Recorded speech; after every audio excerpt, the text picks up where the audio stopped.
Selamat pagi dokter, saya Putu Beliama Septianti. Kali ini saya akan mempresentasikan case report saya yang berjudul radiografi pada dental implant. Kehilangan gigi tetap tanpa pengganti gigi yang hilang dapat mengganggu fungsi pengunyahan, estetik, dan fonetik, serta dapat terjadi gangguan keseimbangan organ mastikasi dalam mulut.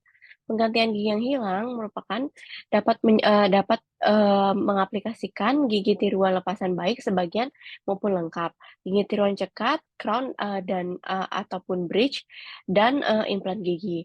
Implan dikatakan sukses yaitu dapat memenuhi kriteria tertentu yang telah ditetapkan, yaitu tidak ada sakit, tidak ada gambaran radiolusen, tidak ada gambaran keropos tulang, dan tidak ada kantong di sekitar implan. Pemeriksaan klinis dan radiologis yang menyeluruh itu dapat menghindari komplikasi dan meningkatkan keberhasilan perawatan. Untuk radiografi intraoral, panoramik, CT, CBCT itu sering digunakan dalam perencanaan pengobatan yang meningkatkan keberhasilan pengobatan jangka panjang.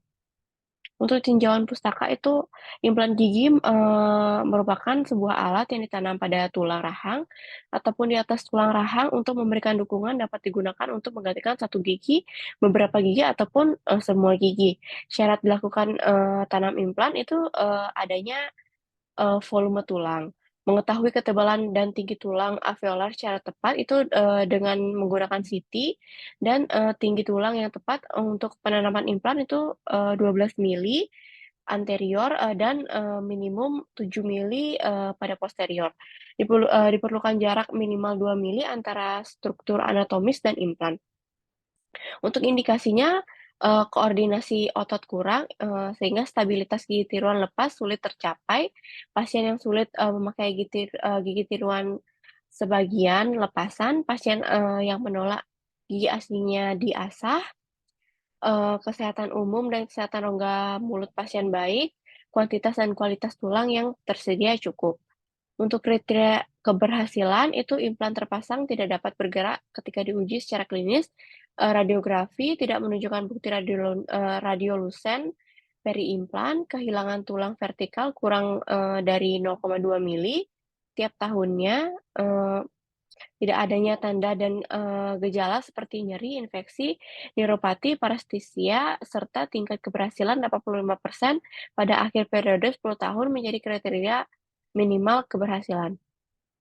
Untuk radiografi periapikal dan panoramik itu memadai untuk penilaian intraoperatif dan pascaoperatif implan gigi. Jadi tanda radiografi terkait kegagalan implan, untuk gambaran radiografi area radiolusen tipis yang mengikuti seluruh outline implan, kehilangan tulang kristal di sekitar bagian korona implan, migrasi apikal tulang alveolar pada satu sisi implan, pelebaran ruang ligamen periodontal dan penyangga alami terdekat, fraktur perlengkapan implan. Untuk laporan pertama, itu wanita usia 51 tahun meminta pemasangan mahkota gigi dengan dukungan implan pada gigi premolar kiri atas silang. Sebelum operasi, area adenotulus pada gigi 24 dan 25 tidak menunjukkan tanda gejala patologis baik secara klinis maupun radiografi. Dua implan setinggi tulang, lebar 3,4 mili dan panjang 9,5 mili dipasang. Radiografi periapikal itu, radiolusen periapikal tidak jelas pada daerah periapikal dari kedua implan, 24 dan 25, diagnosis kista periimplan titis. Untuk kasus 2 itu, wanita 59 tahun datang Departemen Diagnosis dan Bedah Universitas Estadual Paulista untuk penempatan implan dan mandibula posterior. Pemeriksaan klinis, tidak adanya gigi posterior pada mandibula dan edentulus lengkap pada rahang atas. Pertemuan pertama, 6 implan dipasang, rahang atas tanpa komplikasi. 2 bulan kemudian, operasi kedua, pengambilan implan di segmen edentulus bawah. Anestesi infiltrasi lokal dilakukan, sayatan akrestal dibuat sepanjang ridge alveolar dan elevasi flap mukoperiosteal. Implan yang dipilih diameter 4,1 mili, panjang 13 mili dengan sambungan internal. Implan di dalam sumsum tulang dekat dengan dasar mandibula mempertahankan posisi vertikal.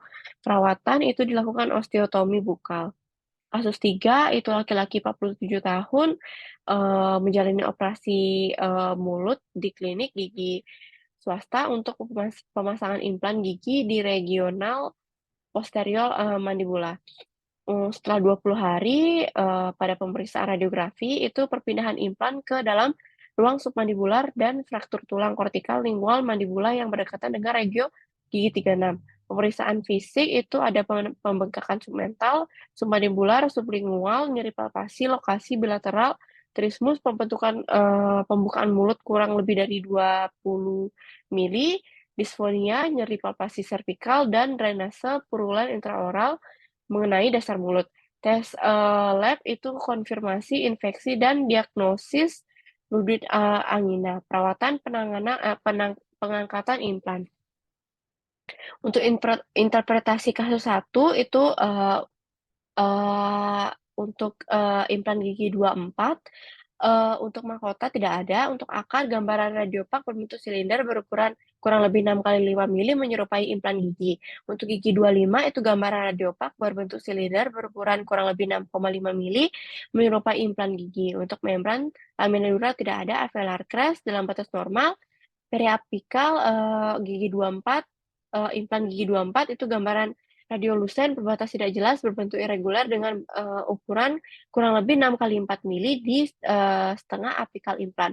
Untuk gigi 25 itu gambaran radiolusen berbatas tidak jelas, bentuk irregular dengan, ukuran kurang lebih 3 kali 2 mili di setengah apikal, implan.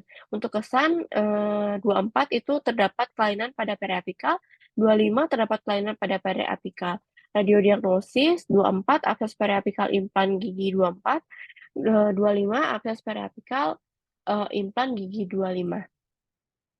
Untuk, kasus kedua, itu, untuk area 1, kehilangan gigi, 11, 12, 13, 14, 15, 16, 17, 18, 21, 22, 23, 24, 25, 26, 27, 28, 31, 32, 33, 34, 35, 37, 38, 41, 42, 43, 44, 45, 46, 47, 48. Implan 11, 12, 13, 21, 22, 23, 34, 35, 44, 45. Impaksi tidak ada, kondisi mahkota, gambaran radiopak dari enamel hingga dentin pada sisi distal, gigi 43, gambaran radiopak dari enamel hingga atap pulpa pada oklusal gigi 46 menyerupai tumpatan. Kondisi akar, gambaran radiopak berbentuk silinder berukuran kurang lebih 13 kali 4 mili pada area gigi 11, 12, 13, 21, 22, 23, 34, 35, 44 menyerupai implan. Kondisi alveolar crest, kondisi periapikal dalam batas normal. Untuk area 2 tidak dapat diinterpretasi. Area 3, gambaran radiopak, bentuk silinder berukuran kurang lebih 13 kali 4 mili pada, korpus mandibula dekstra menyerupai implan gigi. Untuk kondilus, posisi kondilus itu tidak dapat diinterpretasi. Lalu area 5, itu, ramus os vertebrae tidak dapat diinterpretasi. Kesan terdapat kelainan pada area 1 dan 3.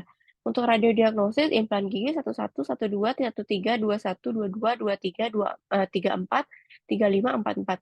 Migrasi implan 45, pulpitis reversibel gigi 43, pulpitis reversibel gigi 36, edentulus, 11, 12, 13, 14, 15, 21, 22, 23, 24, 25, 26, 27, 28, 31, 42, 43, 44, 45, 47, 48. Untuk kasus ketiga itu kehilangan gigi pada 17, 28, 36, 46, 48. Untuk implan 11, 36, 46. Untuk impaksi tidak ada.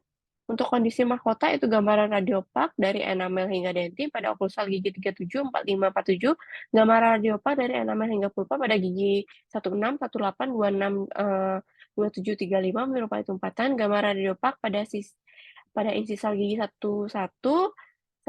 hingga 15, 21 hingga 25, 31 hingga 35, 41 hingga 45 menyerupai piranti ortodonti cekat.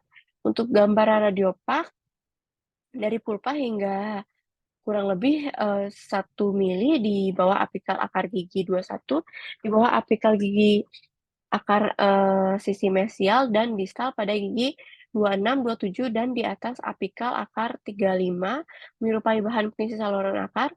Gambaran radiopak berbentuk silinder berukuran kurang lebih 12 kali 2 mili pada area gigi 11 berukuran kurang lebih 14, kali 4 mili pada area gigi 46, menyerupai implan. Kondisi alveolar crest, penurunan alveolar crest secara vertikal kurang lebih 4 mili dari leher implan pada gigi 11. Untuk kondisi periapikal dalam batas normal, area 2 dalam batas normal, area 3 gambaran radiopak bentuk silinder ukuran 12 kali 3 mili pada korpus mandibula sinistra menyerupai implan gigi. Area 4 itu simetris, bentuk kondilus dekstra dan sinistra bulat.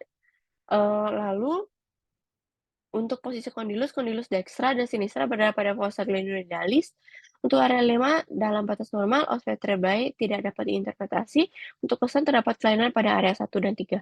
Untuk radiodiagnosis implan gigi 1146, migrasi implan gigi 36, nekrosis pulpa gigi 21, 26, 27, 35, pulpitis reversibel 37, 45, 47, pulpitis reversibel 1618, periimplantitis implan gigi 11, edentulus 173646, penggunaan alat ortus cekat pada gigi 15 sampai 25 dan 35 sampai 45. Diagnosis banding itu granuloma periapikal implan, kista periapikal implan, periimplantitis.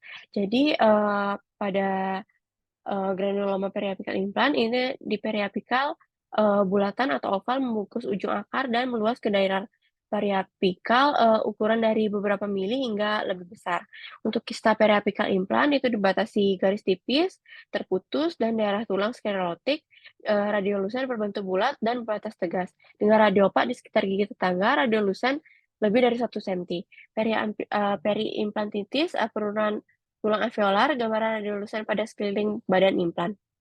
Untuk kesimpulan, itu penempatan lokasi pemasangan implan yang tidak baik dapat menyebabkan kelainan atau komplikasi.